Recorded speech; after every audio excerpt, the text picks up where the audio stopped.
қыркүйек, жаңа жыл, 8 наурыз, 9 мамыр.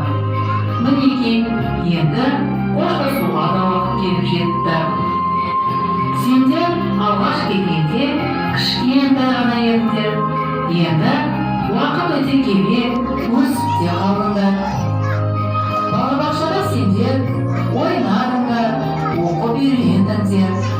Алғашқы достарыңмен таныстыңдар.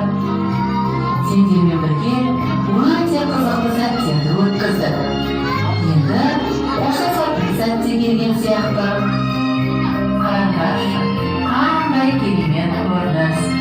Бұл ленталар сендердің балалық, балғын шақтарыңнан естеді.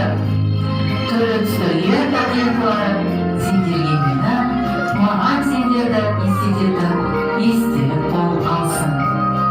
Құтты болсын тойларың, сәтті болсын жолдарың, айналайын күндерім, айшуақты күндерім, ерекше қызықты дерім, естен кетпес үндерім, озат болып апаңдар,